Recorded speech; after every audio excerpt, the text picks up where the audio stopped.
হাই guys, higher secondary final pass কৰা সকলৰ বাবে এটি ভাল খবৰ লৈ আনিছোঁ। শংকৰদেৱ হেল্থ ছায়েন্সৰ পৰা নটিফিকেশ্যন প্ৰকাশ পাইছে। ডি ফাৰ্ম আৰু বি ফাৰ্ম পঢ়াৰ কাৰণে আপোনালোকে গম নাপায় ডি ফাৰ্ম কি বস্তু।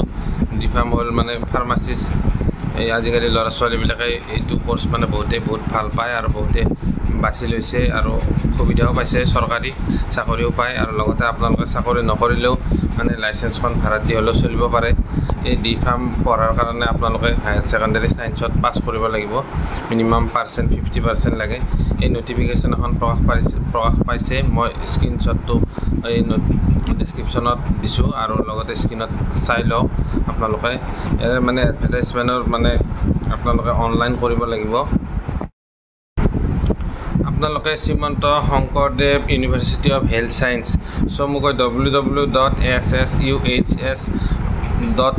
আপোনালোকে অনলাইন কৰি 14 তাৰিখৰ পৰা 29 তাৰিখৰ ভিতৰত আপোনালোকে নিজৰ প্ৰপত্ৰ জমা দিব লাগিব। ইয়াতে এণ্ট্ৰেন্স পৰীক্ষা হ'ব আপোনাৰ 23 জুনত।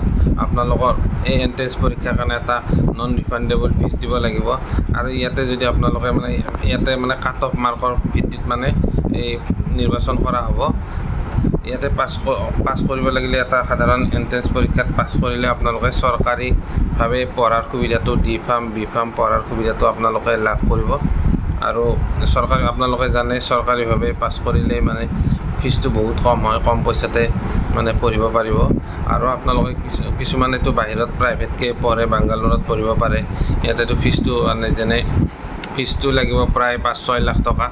আপোনালোকে আজাৰা গিৰিজানন্দতো পঢ়িব পাৰে, 5-6 লাখ টকা খৰচ হৈ যায়। কিন্তু ইয়াতে মাত্ৰ 10-20 হাজাৰ টকাতে আপোনালোকে এই বি ফাৰ্ম ডি ফাৰ্ম পঢ়াৰ সুবিধা লাভ কৰিব। নটিচখন মই স্ক্ৰীণত শ্বেয়াৰ কৰিছোঁ, আপোনালোকে চাই ল'ব। অহা 29 তাৰিখত লাষ্ট ডেট আছে। 14 তাৰিখৰ পৰা অনলাইনৰ কামখিনি আৰম্ভ হ'ব আৰু ইয়াৰে এণ্ট্ৰেন্স পৰীক্ষাটো হ'ব 23 জুনত। আপোনালোকে নটিফিকেশ্যন চাই ল'ব। গাইজ, পাৰিলে মোৰ এই ভিডিঅ'টো আপোনালোকে শ্বেয়াৰ কৰিব যাতে দুখীয়া গৰীব মানুহে এই খবৰটো লাভ কৰে আৰু লগতে তেওঁলোকে এই নামভৰ্তিকৰণৰ সুবিধা লাভ কৰে। গতিকে আজিলৈ মই ভিডিঅ'টো ইমানতে সমাপ্ত কৰিছোঁ। চাই থাকিব মোৰ পৰৱৰ্তী ভিডিঅ'।